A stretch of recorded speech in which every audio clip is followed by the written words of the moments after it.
وش ينقص الشباب عشان يكون منافس في الدوري؟ والله ينقص الدعم، شوية دعم، ما نبغى حتى زي الأندية الثانية، شوية دعم وتشوف الشباب يرجع ينافس ويرجع الأندية لمستواها الطبيعي. الشباب ينقص دعم بس، ولا الشباب كامل؟ الدعم الأربعة الأفريقيا ذولي مدعومين، فلو يجينا 10% منهم كان نافسنا على البطولات كلها. احنا ننافس الحين بدون دعم أصلا، فلو أعطونا 10% بنكون دائما في المراكز الأولى.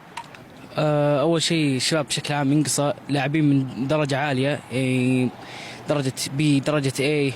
الشباب بشكل عام يحتاج دعم قوي عشان يشوفه ينافس. الحين الشباب زي هالموسم مركز السادس لكن بدون أي دعم يعني دعم بسيط جدا، بس قاعد نشوف الحين ينافس بشكل يعني خفيف شوي. والله قول لي هارد لك. يعني انت شبابي صح؟ انا شبابي، قلت انك شبابي وماسك شباب شعار. احنا والاتحاد واحد، احنا والاتحاد واحد، ما بيننا خلاف، بس القلب شبابي صراحه. وشوف مع يعني عدم الدعم والفريق، يعني انت شايف شوف المستوى عامل كيف، فاهم؟ فلو دعمونا والله بتشوف الشباب شيء ثاني. الشباب فريق كبير، بطولات قاريه، بطولات عربيه، بطولات اسيويه. انا ما ادري ليش يبغوا يطلعوه من الاربعه الكبار. ما حققت كاس، تمام؟ حققنا كاس الكؤوس الاسيويه. نحن عندنا بطولات اكثر من الاهلي. حلو، تمام؟ فليش ما يدعمونا مع جايكم الخير، بس وش الجديد؟ جايكم الخير، يعني بعدم الدعم وشوف المستوى عامل كيف، ما بالك لو اندعمنا. أفضل لاعب شبابي هذا الموسم؟ هذا الموسم حمد الله. سعودي، مصعب الجوير. مصعب الجوير في الدوري أصلا كامل.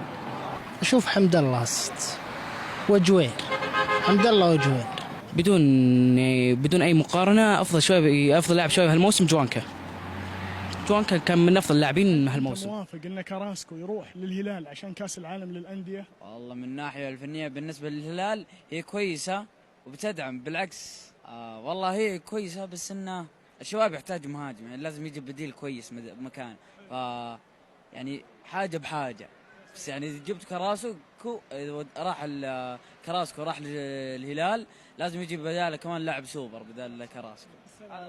يعطيك ألف عافية. هو جاني يهايط، عرفت؟ بتجينا رياض، اعطينا العيدية. بدي اقول لك تستاهل بس من بدري. والله كعبا عالي عليهم صراحه، مع احترامي لهم كعبا عالي عليهم. اول شيء الحمد لله الموسم اللي رايح جاي، اللي قبله اخذنا منكم كاس الملك 4-0 في الرياض، ترى ما اندعمنا احنا. اول شيء الحمد لله.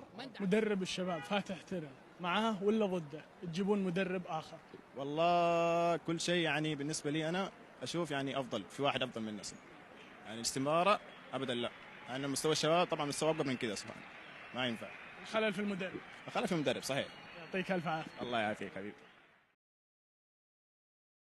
سلام الله على ظلم الفراق وقسوة الأيام، عسى ربي يسهل لك طريقك وتحيا وتدوم، روح وجهك بياضه من بياض الصبح ما يلام، وانا من مدة ايدينا البخت